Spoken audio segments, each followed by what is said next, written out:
حقوق انسانی کی پامالی پر دنیا بھر سے مذمت کا سامنا کرنے والے اسرائیل کو حماس کا وجود بری طرح کھٹک رہا ہے، کیونکہ اس کے خیال میں یہ حماس ہی ہے جس کی وجہ سے اس کی ظالمانہ کارروائیاں اور سازشیں نہ صرف کھل کر دنیا کے سامنے آ رہی ہیں بلکہ عالم امہ بیت المقدس کے دفاع کے لیے ایک پلیٹ فارم پر متحد ہونے کی ضرورت محسوس کرنے لگی ہے۔ حماس کے خلاف اسرائیل کی کارروائیوں میں اضافہ دراصل اس بات کا ثبوت ہے کہ صہیونی قیادت ہاتھ دھو کر حماس کے پیچھے پڑی ہوئی ہے اور اس کے وجود کے خاتمے پر تلی ہوئی ہے، کیونکہ حماس واحد مزاحمتی تحریک ہے جس نے اپنے اثر و رسوخ سے خود کو فلسطین کی واحد نمائندہ جماعت ثابت کر دیا ہے۔ دبئی میں حماس رہنما کے قتل پر اسرائیل کی ساکھ عالمی سطح پر متاثر ہوئی ہے اور اسے یورپی ممالک کی جانب سے تنقید کا بھی سامنا ہے، مگر اس کے باوجود اسرائیل حماس کے خلاف کارروائیوں سے باز نہیں آ رہا اور اس کے وجود کو نیست و نابود کرنے پر تلا ہوا ہے۔ حالیہ کارروائی میں اسرائیل کے جنگی جہازوں نے غزہ کی پٹی پر 13 فضائی حملے کیے۔ ان فضائی حملوں میں حماس کے عسکری شعبے سے تعلق رکھنے والے لوگوں کی عمارتوں، ورکشاپوں، فارموں اور اسلحے کے 4 کارخانوں کو نشانہ بنایا گیا۔ غزہ میں ایک ڈاکٹر کے مطابق ان حملوں میں 4 بچوں کو، جن میں سے ایک کمسن بھی تھا، معمولی زخم آئے۔ اسرائیل کے نائب وزیر اعظم سلیوا شالوم نے اس حملے کی تفصیلات بتاتے ہوئے کہا کہ اگر اسرائیل کے خلاف راکٹ حملوں کا سلسلہ نہ روکا گیا تو ہم فوجی آپریشن کا دائرہ وسیع کرتے ہوئے حماس کے خلاف مزید اہم کارروائی کریں گے۔ اسرائیل کی بیت المقدس پر تصرف کے لیے سازشیں عروج پر ہیں۔ ادھر الفتح کے فلسطینی وزیر اعظم فلسطینی ریاست کے خواب کی تعمیل کی خوشخبری سنا رہے ہیں۔ فلسطینی وزیر اعظم سلام فیاض کا کہنا تھا کہ اگست 2011 تک فلسطینی ریاست کا قیام عمل میں آ جائے گا اور یہ عالمی برادری کے لیے بھی انتہائی مسرت کا دن ہوگا۔ انہوں نے معروف اسرائیلی اخبار کو انٹرویو دیتے ہوئے یہ بھی واضح کیا کہ ہم باقیات کی ریاست نہیں، ہم اسرائیلی ریاست کے ساتھ اپنے پیدائشی ملک میں آزادی اور وقار کے ساتھ رہنے کا حق استعمال کرنے کے خواہش مند ہیں۔ اسرائیل کی دست درازیاں اس حد تک بڑھ چکی ہیں کہ وہ بیت المقدس کو تاریخی ورثہ قرار دے کر ہتھیانے کے لیے چالیں چل رہا ہے۔ اس نے آہستہ آہستہ بیت المقدس اور مسلمانوں کی تاریخی عمارات کو قومیانے کا سلسلہ شروع کر دیا ہے۔ مسجد ابراہیم کو قومی ورثہ قرار دینا بھی اسرائیل کی ایک کڑی ہے۔ مغربی کنارے کے شہر الخلیل میں خوشیاں بھی منائی گئیں۔ اس سے قبل اسرائیل نے الخلیل شہر میں یہودی تہوار عید الفصح منانے کے لیے مسجد ابراہیمی بند کروا دی۔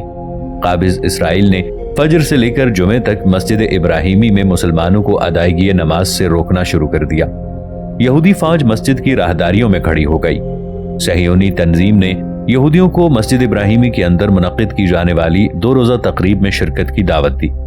اسرائیل دنیا بھر میں اپنے اوپر ہونے والی مذمت کے لیے اپنا جائزہ لینے یا اپنے احتساب کی بجائے حماس کو اس کا ذمہ دار ٹھہراتا ہے۔ اس کا کہنا ہے کہ یہ حماس کا پروپیگنڈا ہے کہ آج حقوق انسانی کی تنظیمیں اسرائیل کے کردار پر نکتہ چینی کر رہی ہیں۔ دنیا کو اگر فلسطین پر ہونے والے مظالم کا ادراک ہونے لگا ہے تو اس کے لیے حماس کو نشانہ بنانا اپنی دشمنی نکالنا ہے یا اس کا گلا دبانا ہے تاکہ وہ اپنے اور فلسطینیوں کے حقوق کے لیے آواز نہ اٹھائے۔ یہ اس کی مؤثر آواز ہی رہی ہے کہ آج لیبیا، ایران، یمن سے اسلامی ممالک کی یکجائی کے لیے آوازیں اٹھ رہی ہیں۔ لیبیا کے لیڈر قذافی کے بعد یمن کے صدر عبداللہ صالح نے بھی یورپی یونین کی طرز پر یونین آف عرب نیشنز کے قیام کی تجویز پیش کی۔ عرب لیگ کے سربراہ اجلاس سے خطاب کرتے ہوئے انہوں نے کہا کہ مسلم یونین کا قیام اسرائیلی رعونت کا ٹھوس جواب ہوگا۔ اس سے نہ صرف عربوں کا دفاع مضبوط ہوگا بلکہ اسرائیل کے ساتھ معاملات نپٹانے کے لیے یہ مؤثر پلیٹ فارم ثابت ہوگا۔ یہ حماس کی مزاحمتی تحریک اور عالم اسلام کی بیداری ہی ہے کہ اسرائیل کو مختلف محاذوں پر سخت دباؤ کا سامنا ہے۔ یہی وجہ ہے کہ وہ اسرائیل جو غزہ میں کسی کو داخلے کی اجازت نہیں دیتا تھا اور اس نے غزہ کے گرد سخت محاصرہ کر رکھا تھا، یہ دباؤ ہی ہے کہ گزشتہ دنوں اس نے غزہ میں کپڑوں اور جوتوں سے بھرے 5 ٹرکوں کو داخلے کی اجازت دے دی۔ اس کی تصدیق فلسطینی اتھارٹی اور بارڈر حکام نے بھی کی۔ یہ ٹرک سامان لے کر غزہ شہر پہنچے۔ اسرائیل کے ایک اعلیٰ فوجی افسر نے یہ بھی رپورٹ کیا کہ حماس کے زیر کنٹرول غزہ کی پٹی میں زیر تعمیر سیوریج منصوبے کے لیے سیمنٹ کی محدود پیمانے پر منتقلی کی اجازت دی جائے گی۔ اس آفیسر نے نام نہ ظاہر کرنے کی شرط پر بتایا کہ یہ فیصلہ وزیر دفاع ایہود باراک نے کیا ہے، مگر اس کا مطلب یہ نہیں کہ حماس کے بارے میں اسرائیل کی پالیسی تبدیل ہو گئی ہے۔ ایہود باراک نے یہ اجازت صرف اس لیے دی کیونکہ یہ منصوبہ اقوام متحدہ کے تعاون سے زیر تعمیر ہے، جس کا مقصد گندے پانی کی نکاسی کو ممکن بنانا ہے۔ اقوام متحدہ کے زیر کمانڈ چلنے والے ترقیاتی منصوبوں کے لیے تعاون کرنا اسرائیل کی مجبوری ہے، جسے حماس کے بارے میں اس کے رویے سے لچک پر تعبیر نہیں کیا جا سکتا۔ حماس لیڈر کے قتل پر مغربی ممالک کے رویے سے یہ اندازہ لگانا قطعاً مشکل نہیں کہ اب حماس کے وجود کو عالمی سطح پر تسلیم کیا جانے لگا ہے۔